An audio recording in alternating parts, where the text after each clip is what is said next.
Assalamualaikum warahmatullahi wabarakatuh. Kembali lagi bersama saya, Bu Syafrida Yulina STMSC dalam materi kuliah struktur data dan algoritma. Pada pertemuan kali ini, saya akan membahas tentang struktur data stack, di mana struktur data stack itu dia merupakan suatu kumpulan data, di mana data yang diletakkan di atas data yang lain. Kemudian, elemen terakhir yang disimpan di dalam stack menjadi elemen yang pertama diambil. Lalu, stack itu merupakan struktur data yang menggunakan konsep LIFO atau last in, first out.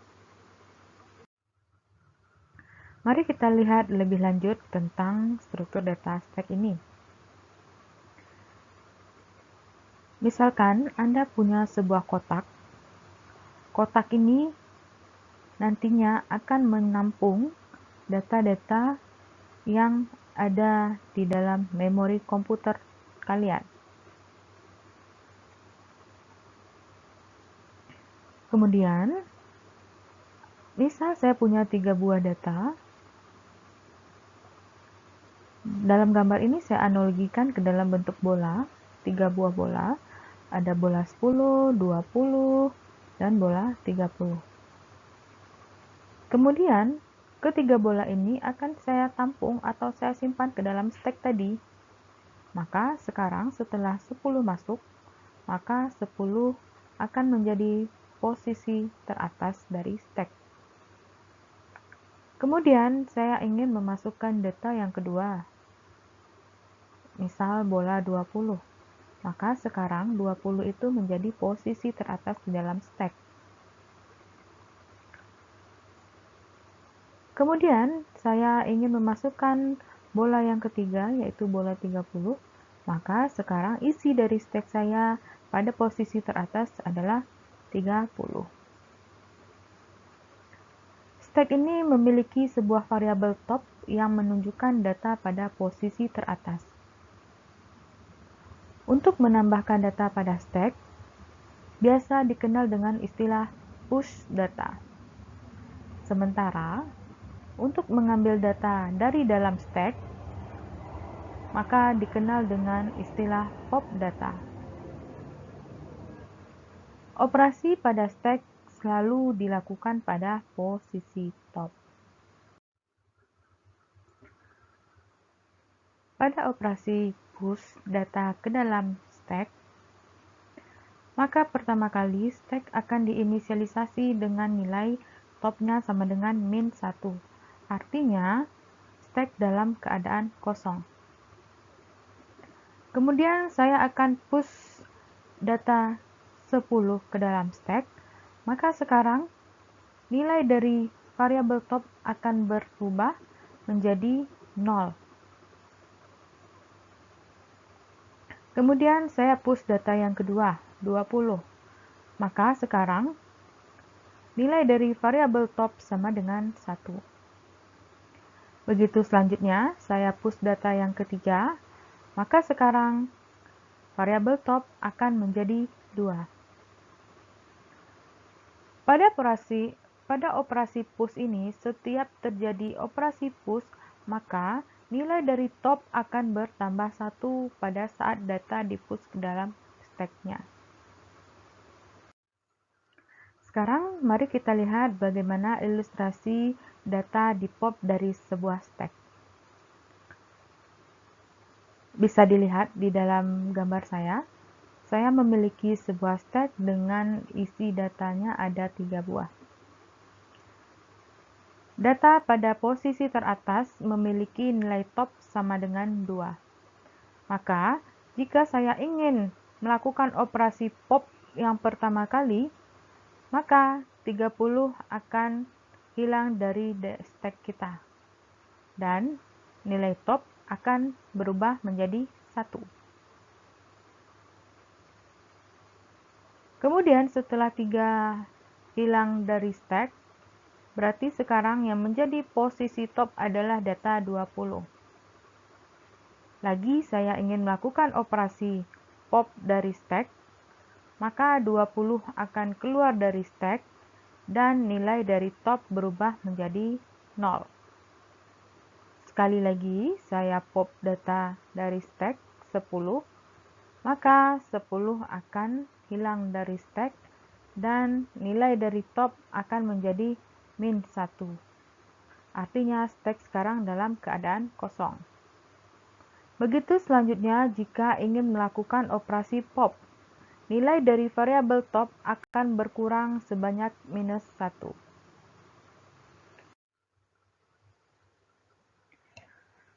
Pada stack, ada istilah atau kondisi dikatakan bahwa stack itu dalam keadaan overflow ataupun dalam keadaan underflow. Simak penjelasan saya berikut ini. Misal saya punya sebuah stack, di mana stack sini dia sudah dalam keadaan penuh, maka jikalau saya ingin memaksa melakukan push data 40 ke dalam stack ini, maka stack tidak akan bisa menampung data tersebut. Maka kondisi ini dikatakan bahwa stack terjadi kondisi overflow.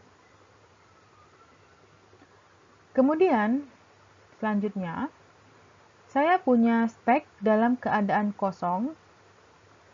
Kemudian saya ingin memaksa melakukan operasi pop dari stack tersebut, maka stack tidak akan bisa dilakukan operasi pop.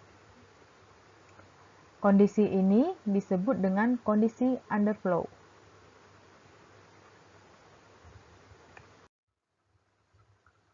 Sekarang saya akan menjelaskan penerapan dari konsep stack ini dalam mengkonversi bentuk aritmatika infix ke postfix. Sama-sama kita ketahui bahwa infix itu merupakan aritmatika yang biasa kita kenali, di mana dia operator itu berada di antara dua buah operan. Kemudian bentuk aritmatika postfix itu dia adalah operator berada di setelah dua buah operan. Misal, saya punya contoh, bentuk infix saya adalah 6/3 ditambah 2 dikali 9 dikurang 2. Maka, pertama kali, setiap karakter atau setiap elemen dari infix itu dia akan dibaca satu persatu. Maka, sekarang kita ingin mencari bentuk postfix-nya menggunakan struktur data stack. Stack ini nanti dia akan menampung operator yang dibaca dari bentuk infix-nya. Oke, sekarang kita melihat satu persatu tahapannya. Misal 6. 6 ini adalah merupakan operan, maka operan akan menjadi postfix. Kemudian dia membaca operator bagi ini akan dipush ke dalam stack.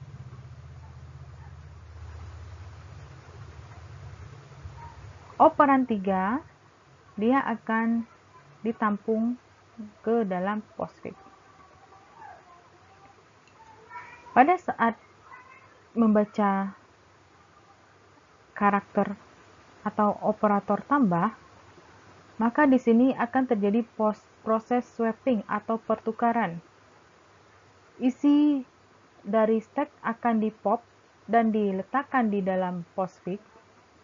Lalu, operator tambah yang dibaca dari infix akan dipush ke dalam stack. Kemudian dia membaca karakter selanjutnya yaitu operan 2, maka 2 akan ditampung ke dalam postfix.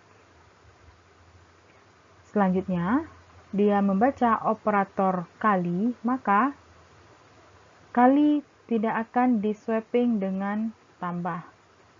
Kali tetap dipush ke dalam stack.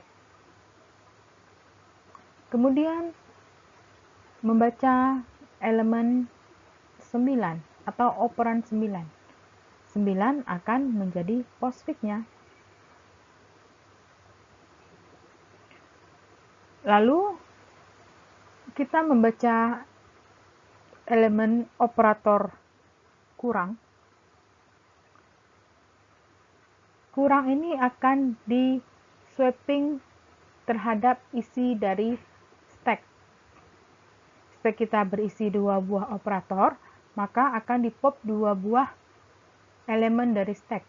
Maka pop yang pertama kali akan menjadi postfix, pop yang kedua juga akan menjadi postfixnya. Sehingga tambah akan di push, operator kurang akan di push ke dalam stack. Lalu membaca karakter atau elemen dari infix yang terakhir 2, yaitu operan. Operan ini akan langsung menjadi postfixnya. Sehingga tidak ada lagi elemen dari infix, maka kosongkan isi dari stack. Maka kita akan pop isi stack, yaitu operator kurang, dan dia akan menjadi postfixnya. Maka dari bentuk infix 6 bagi 3 tambah 2 kali 9 dikurang 2, kita gunakan stack dalam mengkonversi postfix, maka hasilnya adalah 63 bagi 29 kali tambah 2 kurang. Sekarang mari kita lihat bagaimana penerapan stack dalam mengevaluasi bentuk postfix. Contoh yang saya berikan, bentuk postfixnya adalah 63 bagi 29 kali tambah 2 kurang. Hal yang perlu dilakukan pertama kali adalah kita membuat stack yang akan menampung nilai dari operan. Kemudian kita perlu sebuah hasil akhir nanti untuk mengetahui nilai dari bentuk postfix yang diketahui. Oke.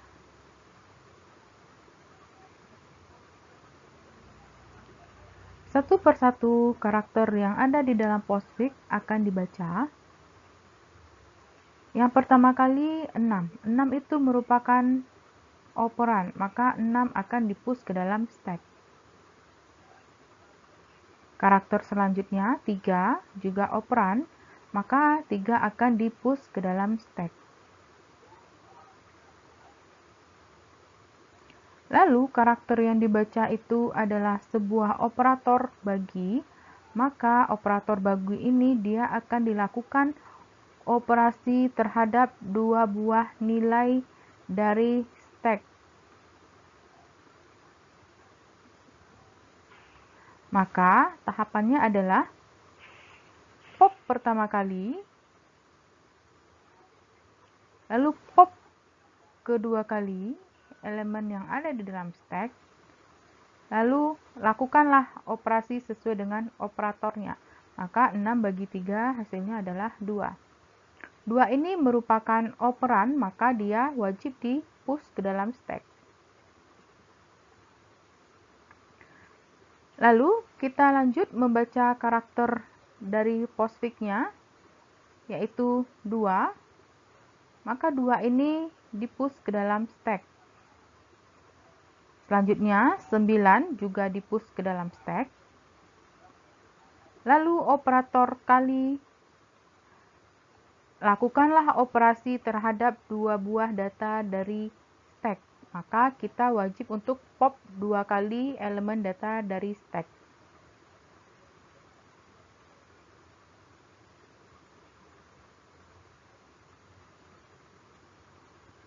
Maka 2 dikali 9 nilainya adalah 18. 18 sebuah operan, maka wajib di push ke dalam stack.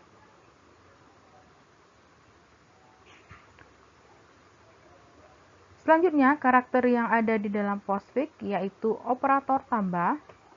Tetap kita melakukan operasi terhadap isi dari stack dengan melakukan 2 kali pop.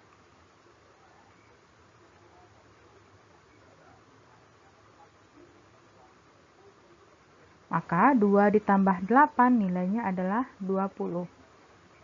Maka 20 wajib di-push ke dalam stack. Karakter postfix selanjutnya adalah 2, maka 2 wajib di-push ke dalam stack.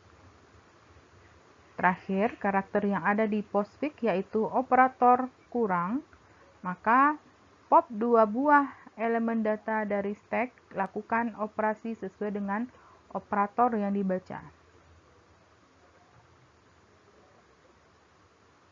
Oke, 20 dikurang 2 hasilnya adalah 18. 18 merupakan operan, maka dia wajib di-push ke dalam stack. Tidak ada lagi karakter dari postfix yang akan dibaca, maka kosongkan isi dari stack dengan cara pop. Maka itulah hasil dari evaluasi postfix 63 bagi 29 kali tambah 2 kurang.